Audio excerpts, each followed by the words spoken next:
Eu caminhei sem ver o céu, sem direção, sem saber porquê. Mesmo perto da verdade, meu coração não conseguia crer. O rosário é a mais bela de todas as orações, a mais rica em graças e a que mais agrada à Santíssima Virgem, São Pio X. Amados irmãos e irmãs, eu sou o Pedro Marques, da PIMC Católica. Te convido para se inscrever no nosso canal, ative o sininho das notificações e nos ajude divulgando o canal para que mais pessoas sejam tocadas e juntos meditemos a cada dia a palavra do Senhor. Hoje, sábado, dia dedicado à Sempre Virgem Maria, 28 de março de 2026. Meditemos o Evangelho de Nosso Senhor João, capítulo 11, versículo do 45 ao 56. Estamos reunidos em nome do Pai, do Filho e do Espírito Santo. Amém. O Senhor esteja conosco. Ele está no meio de nós. Proclamação do Evangelho de Jesus Cristo, segundo João. Glória a vós, Senhor. Naquele tempo, muitos dos judeus que tinham ido à casa de Maria e viram o que Jesus fizera, creram nele. Alguns, porém, foram ter com os fariseus e contaram o que Jesus tinha feito. Então os sumos sacerdotes e os fariseus reuniram o conselho e disseram: O que faremos? Este homem realiza muitos sinais. Se deixamos que ele continue assim, todos vão acreditar nele. E virão os romanos e destruirão o nosso lugar santo e a nossa nação. Um deles, chamado Caifás, sumo sacerdote em função naquele ano, disse: Vós não entendeis nada. Não percebeis que é melhor que um só morra pelo povo do que perecer a nação inteira? Caifás não falou isso por si mesmo. Sendo sumo sacerdote em função naquele ano, profetizou que Jesus iria morrer pela nação. E não só pela nação, mas também para reunir os filhos de Deus dispersos. A partir desse dia, as autoridades judaicas tomaram a decisão de matar Jesus. Por isso, Jesus não andava mais em público no meio dos judeus. Retirou-se para uma região perto do deserto, para a cidade chamada Efraim. Ali permaneceu com os seus discípulos. A Páscoa dos judeus estava próxima. Muita gente do campo tinha subido a Jerusalém para se purificar antes da Páscoa.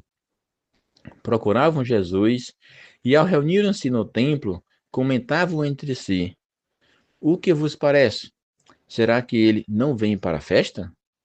Palavra da salvação. Glória a vós, Senhor. Amados irmãos e irmãs caríssimos, deste Evangelho de João, capítulo 11, 45 a 56, estamos diante de uma cena profundamente humana e, ao mesmo tempo, muito dramática. Jesus acaba de realizar um dos maiores sinais, que é a ressurreição de Lázaro. Um milagre incontestável, com um efeito poderosíssimo, cheio de vida. E qual foi a reação das pessoas, sobretudo dos líderes religiosos? Alguns creram, mas outros vão denunciar Jesus. Veja como é impressionante. Diante da evidência da vida, dos sinais maravilhosos, alguns escolhem a morte. Diante da luz, outros preferem as trevas. Isso nos faz refletir profundamente no nosso interior. Nem sempre a verdade é rejeitada por falta de provas, mas por causa dos interesses que cada um traz no coração. O Evangelho nos mostra também que as autoridades religiosas ficaram preocupadas. Parte do Evangelho diz assim: se o deixamos agir assim, todos vão crer nele. Mas qual é o problema até aqui? Não é a fé do povo, é o medo de perder o poder, de perder o prestígio, o seu lugar. Eles dizem: os romanos virão e destruirão o nosso lugar santo e a nossa nação. Ou seja, eles colocam a segurança política acima da verdade de Deus. Sabemos que devemos mudar, mas temos medo das consequências. Sabemos que Deus nos chama, mas resistimos. Preferimos manter o controle da nossa vida em vez de confiar em Deus e avançar para águas mais profundas. O sumo sacerdote Caifás fez uma afirmação muito chocante. É melhor que um só morra pelo povo.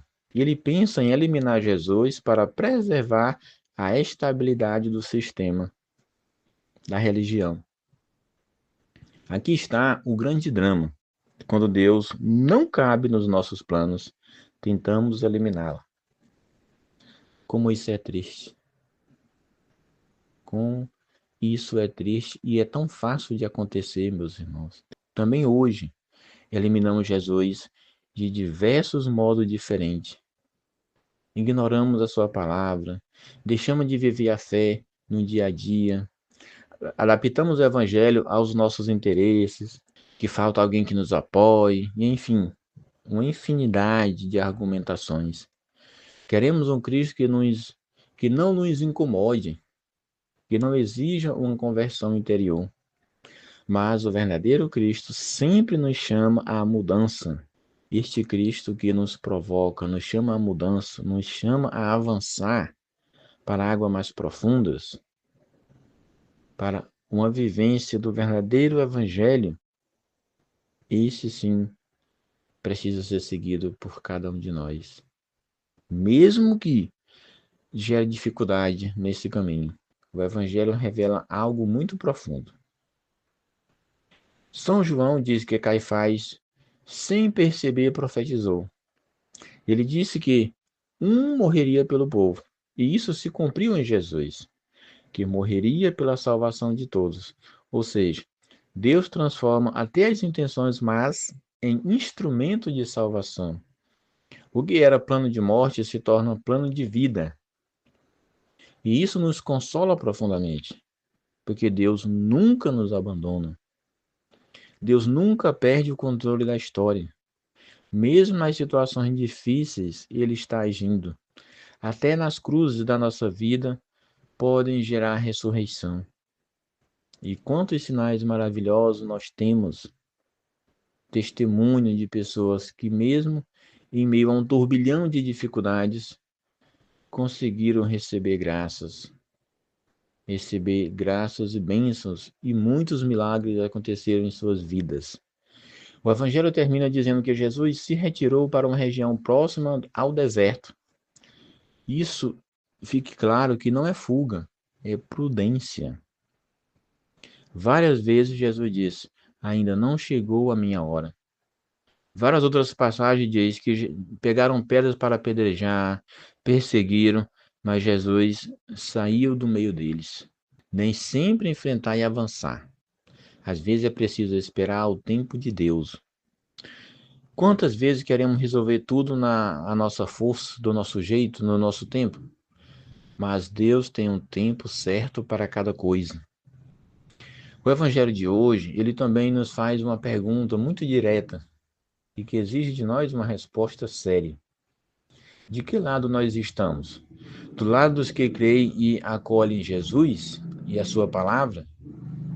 Ou do lado dos que resistem por medo ou por interesse? Em Cristo não há neutralidade. Não há indecisão. Ele sempre provoca uma decisão. Hoje, nosso Senhor nos convida a abrir o coração, a abandonar nossos medos, a deixar Deus conduzir nossa vida e a não resistir à ação da graça. Mesmo que isso custe, mesmo que isso exija mudança, mesmo que nos tire da zona de conforto, porque só Ele tem palavra de vida eterna. Peçamos então, meus irmãos, ao Senhor: Jesus, tira de mim tudo aquilo que resiste à tua vontade. Dai-me coragem para confiar em ti, mesmo quando não entendo. Quero seguir-te.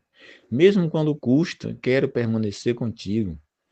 Que não sejamos daqueles que rejeitam a luz, mas daqueles que, com humildade, dizem: Senhor, eu creio, mas aumenta a minha fé. Meus irmãos e minhas irmãs, aproveitemos este dia de hoje para meditarmos nesta palavra do Senhor, nos preparando melhor para a vivência do grande tríduo pascal, paixão, morte e ressurreição de nosso Senhor. Como a nossa vida muda, como a gente se fortalece quando a gente vivencia bem esses 3 dias, como a gente celebra bem, de forma contrita e devota, esses 3 dias, sobretudo a grande vigília do Sábado Santo. Aproveitemos. Louvado seja nosso Senhor Jesus Cristo, para sempre seja louvado, e sua Mãe Maria Santíssima, São Daniel Comboni, rogai por nós. Curas o cego, fazes a luz nascer, abres